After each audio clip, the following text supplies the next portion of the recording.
Welcome to the Bible in 1 Year with Melissa Sykes. Today is August 20th. In Ezekiel 17, the prophet rebukes Judah with a riddle. It depicts how Judah would foolishly break its covenant with Babylon and plot with Egypt to revolt. Babylon is actually God's tool to execute his judgment on the nation.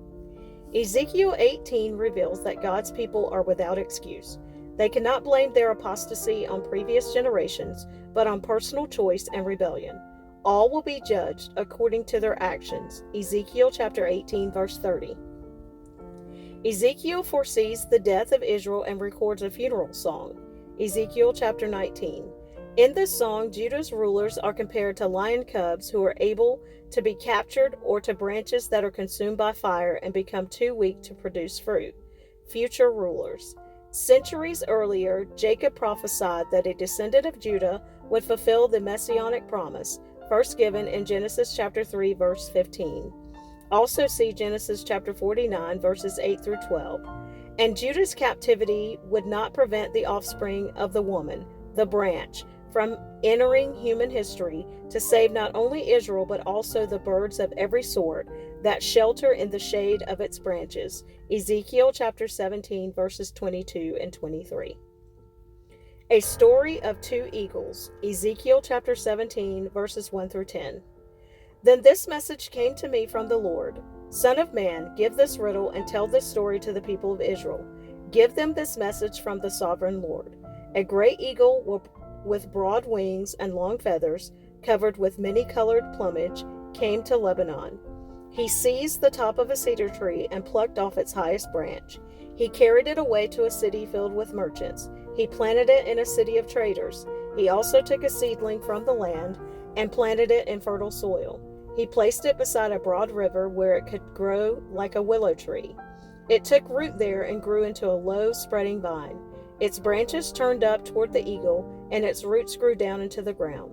It produced strong branches and put out shoots. But then another great eagle came with broad wings and full plumage.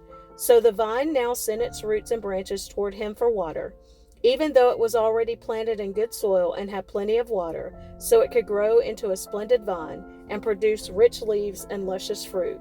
So now the sovereign Lord asked, will this vine grow and prosper? No, I will pull it up, roots and all. I will cut off its fruit and let its leaves wither and die. I will pull it up easily without a strong arm or a large army. But when the vine is transplanted, will it thrive? No, it will wither away when the east wind blows against it. It will die in the same good soil where it had grown so well.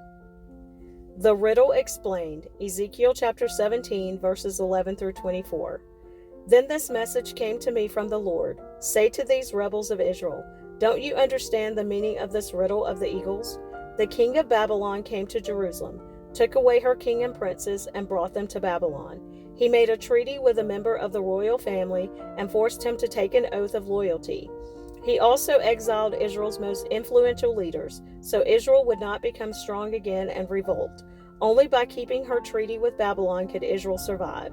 Nevertheless, this man of Israel's royal family rebelled against Babylon, sending ambassadors to Egypt to request a great army and many horses.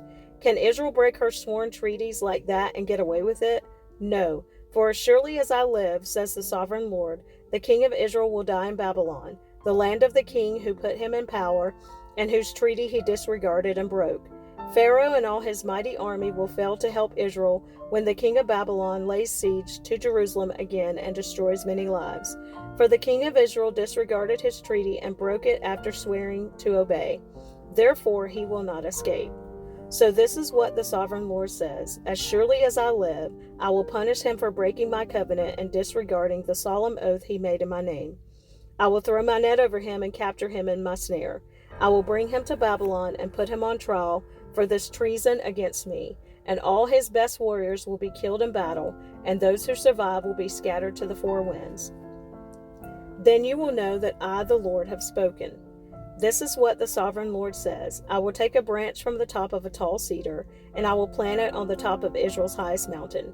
It will become a majestic cedar, sending forth its branches and producing seed. Birds of every sort will nest in it, finding shelter in the shade of its branches. And all the trees will know that it is I, the Lord, who cuts the tall tree down and makes the short tree grow tall. It is I who makes the green tree wither and gives the dead tree new life. I, the Lord, have spoken, and I will do what I said. The justice of a righteous God. Ezekiel chapter 18, verses 1 through 32. Then another message came to me from the Lord. Why do you quote this proverb concerning the land of Israel? The parents have eaten sour grapes, but their children's mouths pucker at the taste. As surely as I live, says the sovereign Lord, you will not quote this proverb any more in Israel. For all people are mine to judge, both parents and children alike, and this is my rule. The person who sins is the one who will die. Suppose a certain man is righteous and does what is just and right. He does not feast in the mountains before Israel's idols or worship them. He does not commit adultery or have intercourse with a woman during her menstrual period. He is a merciful creditor, not keeping the items given as security by poor debtors. He does not rob the poor, but instead gives food to the hungry and provide clothes for the needy. He grants loans without interest, stays away from injustice, is honest and fair when judging others, and faithfully obeys my decrees and regulations. Anyone who does these things is just and will surely live, says the sovereign Lord. But suppose that man has a son who grows up to be a robber or murderer and refuses to do what is right. And that son does all the evil things his father would never do. He worships idols on the mountains, commits adultery, oppresses the poor and helpless, steals from debtors by refusing to let them redeem their security, worships idols, commits detestable sins, and lends money at excessive interest. Should such a sinful person live? No, he must die and must take full blame. But suppose that sinful son in turn has a son who sees his father's wickedness and decides against that kind of life. This son refuses to worship idols on the mountains and does not commit adultery. He does not exploit the poor, but instead is fair to debtors and does not rob them. He gives food to the hungry and provides clothes for the needy. He helps the poor, does not lend money at interest, and obeys all my regulations and decrees. Such a person will not die because of his father's sins. He will surely live, but the father will die for his many sins, for being cruel, robbing people, and doing what was clearly wrong among his people. What, you ask? Doesn't the child pay for the parent's sins? No, for if the child does what is just and right and keeps my decrees, that child will surely live. The person who sins is the one who will die. The child will not be punished for the parent's sins, and the parent will not be punished for the child's sins. Righteous people will be rewarded for their own righteous behavior, and wicked people will be punished for their own wickedness. But if wicked people turn away from all their sins and begin to obey my decrees and do what is just and right, they will surely live and not die. All their past sins will be forgotten, and they will live because of the righteous things they have done. Do you think that I like to see wicked people die? Says the sovereign Lord.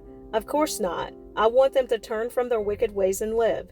However, if righteous people turn from their righteous behavior and start doing sinful things and act like other sinners, should they be allowed to live? No, of course not. All their righteous acts will be forgotten, and they will die for their sins. Yet you say, the Lord isn't doing what's right. Listen to me, O people of Israel. Am I the one not doing what's right, or is it you? When righteous people turn from their righteous behavior and start doing sinful things, they will die for it. Yes, they will die because of their sinful deeds. And if wicked people turn from their wickedness, obey the law, and do what is just and right, they will save their lives. They will live because they thought it over and decided to turn from their sins. Such people will not die, and yet the people of Israel keep saying, the Lord isn't doing what's right.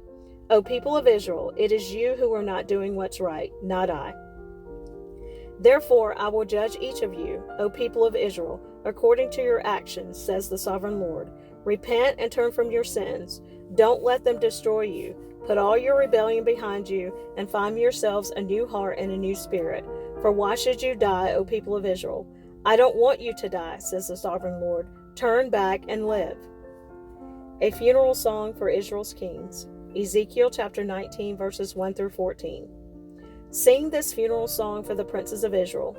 What is your mother? A lioness among lions. She lay down among the young lions and reared her cubs. She raised one of her cubs to become a strong young lion. He learned to hunt and devour prey, and he became a man-eater. Then the nations heard about him, and he was trapped in their pit. They led him away with hooks to the land of Egypt. When the lioness saw that her hopes for him were gone, she took another of her cubs and taught him to be a strong young lion. He prowled among the other lions and stood out among them in his strength. He learned to hunt and devour prey, and he too became a man-eater. He demolished fortresses and destroyed their towns and cities. Their farms were desolated and their crops were destroyed. The land and its people trembled in fear when they heard him roar. Then the armies of the nations attacked him, surrounding him from every direction. They threw a net over him and captured him in their pit. With hooks they dragged him into a cage and brought him before the king of Babylon. They held him in captivity so his voice could never again be heard on the mountains of Israel. Your mother was like a vine planted by the water's edge. It had lush green foliage because of the abundant water. Its branches became strong enough to be a ruler's scepter. It grew very tall, towering above all others. It stood out because of its height and its many lush branches. But the vine was uprooted in fury and thrown down to the ground. The desert wind dried up its fruit and tore off its strong branches, so that it withered and was destroyed by fire. Now the vine is transplanted to the wilderness, where the ground is hard and dry. A fire has burst out from its branches and devoured its fruit. Its remaining limbs are not strong enough to be a ruler's scepter. This is a funeral song, and it will be used in a funeral.